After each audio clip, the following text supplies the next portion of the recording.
आप देख रहे हैं जगत गुरु तत्वदर्शी संत रामपाल जी महाराज के मंगल प्रवचन सभी धर्मों से प्रमाणित किया। में तेजो में शरीर में सिंहासन के ऊपर बैठे, सिर पे मुकुट है, ऊपर सफेद छत्र है, बहुत बड़ा गुम्बद है, सुंदर तेज पुंज का बना हुआ। जैसे ये पिल्लर खड़े हैं, ये पिल्लर लोहे के हैं, वो तेज पुंज के एक ही तत्व से बनता है सब कुछ। और बहुत तेजों में पृथ्वी है, सतलोक एक पृथ्वी है। और ये बताओ नूर ही नूर है, प्रकाश ही प्रकाश है, चेतन ही चेतन है, और कुछ है ही नहीं। वहाँ सब बाग बगीचे हैं, सफेद कलर के हैं, सुंदर लदपद मेवा से रहते हैं, फलों से लदपद रहते हैं, सदा बहार हैं। दूधों के सरोवर तालाब दरिया सागर भरे हुए हैं, वहाँ जल अमृत सरोवर भरे हुए हैं, वो कभी खराब नहीं होते। उसी का एक सैंपल यहाँ पर है, परमात्मा ने भेज रखा है। गंगा का जल जो है इस पृथ्वी पर है, गंगा जैसा जल नहीं। लेकिन ये आया कहाँ से है? जिसकी दिव्यदृष्टि ने काम किया, देखा कि शिव के लोक से गंगा आई। शिव के लोक में कहाँ से आई? विष्णु के लोक से आई। इससे आगे इनकी बुद्धि काम नहीं करती। विष्णु के लोक में कहाँ से आई? इस ज्योति निरंजन के पास एक ऐसा डैम है, बहुत बड़ा डैम है, जिसको जटा कुंडली डैम कहते हैं, वो सरोवर कहते हैं। और वहां कहाँ से आई? सतलोक से।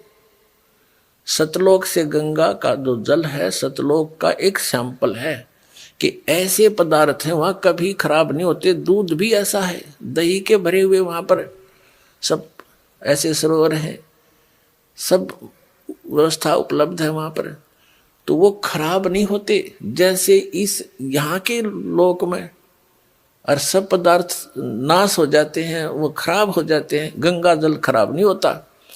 ये सतलोक से आया हुआ एक सैंपल है आपके लिए कि ऐसे पदार्थ हैं वहां पर जहां आपको वापस जाना है, जहां से आप आए हो।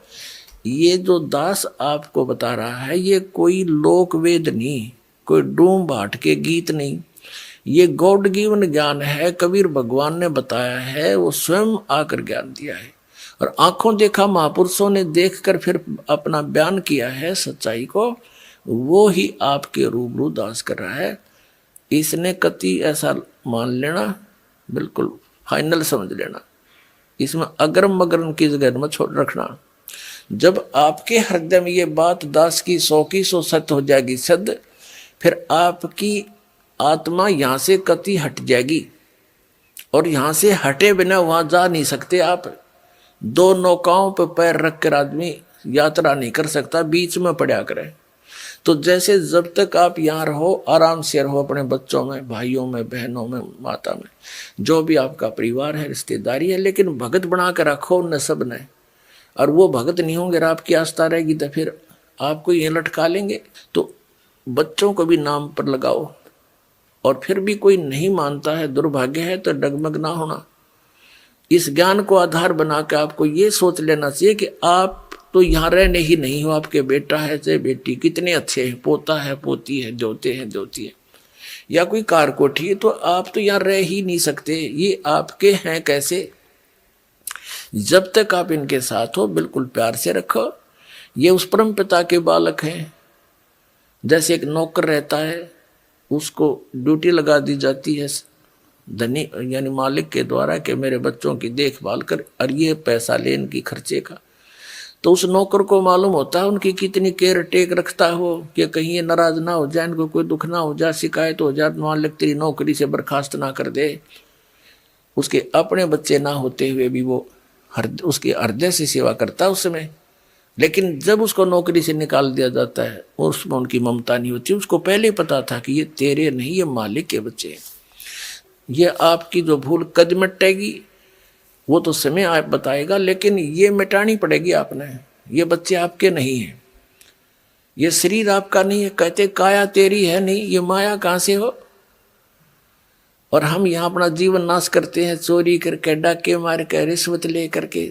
आप देखते हो मंत्री लोगों का भी इतिहास सुनते हो, और जजों के बारे में भी सुनते हो, IAS IPS के बारे में, और बहुत से इंजीनियरों के बारे में, डॉक्टरों के बारे में रिश्वत लेते हैं। धिक्कार है उनके जीवन को, उनको ज्ञान नहीं है, इसलिए विष खा रहे हैं। जब ये ज्ञान होगा, जहर दिखाई देगा आपको। परमात्मा ने बताया कि तुमने उस दरगाह का मैल नहीं देखा और धर्मराज के तिल तिल का लेखा। तुमने वो स्थान देखा को ना जहां काउंट होता है, वहां छुपा नहीं सकते, वहां गवाह की आवश्यकता नहीं है। आप जो भी कर्म करते हो, आपके अंतःकरण में वो फिल्म की तरह गुप्त चित्र अंदर अंकित होते हैं, और इसकी एक कॉपी धर्मराज के दरबार में ऑटोमेटिक डेली चली जाती है। जब आप वहां जाओगे, आपकी आरडिक्स वहां तैयार पाओगी, और ला के कंप्यूटर में और आपको खड़ा कर देंगे सामने, अब देख तेरे कुक्रम और सुक्रम। वहां पूछने वहां ना करने की आवश्यकता कोई नहीं, इसने झूठ बोलने का समय ना मिल रहा है, अगमने ऐसा ना करे, वो तो करता दिखे। फिल्म में जो आदमी कर रहा है सारे काम, वो कैसे कहेगा हमने ना करे, नीची गर्दन कर लेता है। कहते तुमने उस दरगाह का मैल नहीं देखा और धर्मराज के तिल तिल का लेखा, एक एक तिल का। चिट्टी पायल बाजे पैर, साहेब सुनता है सब लहर। यदि हम सोच भी गलत करते हैं किसी के बारे में, वो भी अंकित होती है। हम सोच भी अच्छी बनाते हैं, भला करने की ना कर सकते हैं, दान करने की सोच करते हैं, नहीं कर पाते हैं, उसकी भी राहत आपको मिलती है, वो भी गुड अकाउंट में होता है। और करना तो पड़ेगा ही पड़ेगा, लेकिन सोच अच्छी है वो भी अच्छा अकाउंट है। और सोच बुरी रखते हो, किसी के बुरा करना चाहते हो, तो वह भी लिखी पाओगी आपकी। तो परमात्मा कहते तुम इसलिए यहाँ गलती करके फंसे रहते हो, तुमने उस परमात्मा के न्याय स्थल को देखा नहीं है, जहां पर एक एक नए पैसे का अकाउंट आपने पूरा करना पड़ेगा।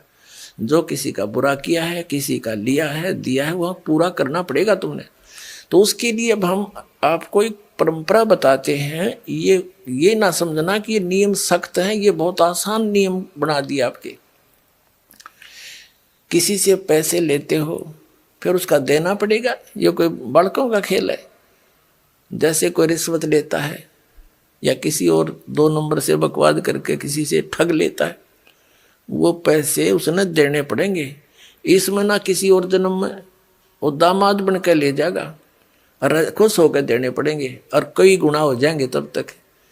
तो सिर में दर्द करने की आवश्यकता नहीं है, ये बिना ज्ञान के हम ऐसा करें। इसलिए अब क्या है, जैसे हमारे उलझे संस्कार तो ढेर हैं अभी पिछले भी, ये तो समाप्त हो ही नहीं सकते। यदि ये विधान हम माने इन अज्ञानियों का कि प्रारब्ध कर्म और संचित कर्म जितने भी हैं ये तो भोगने ही पड़ते हैं, और फिर मोक्ष कैसे होगा, अंत कैसे होगा, ये हमारा आपस का संस्कार अंत नहीं होगा तब तक हम मुक्त नहीं हो सकते, फ्री नहीं हो सकते। उसके लिए परमात्मा ने विधान बताया है कि एक ऐसा मंत्र दूंगा, उस मंत्र की कमाई से आपके पुण्यों का तो ढेर लग जाएगा, और जो पाप आपके होंगे उनको मैं कैंसिल करूंगा अपने कोटे ते, अपनी ताकत ते, आपकी श्रद्धा देख के, आपकी आस्था देख के।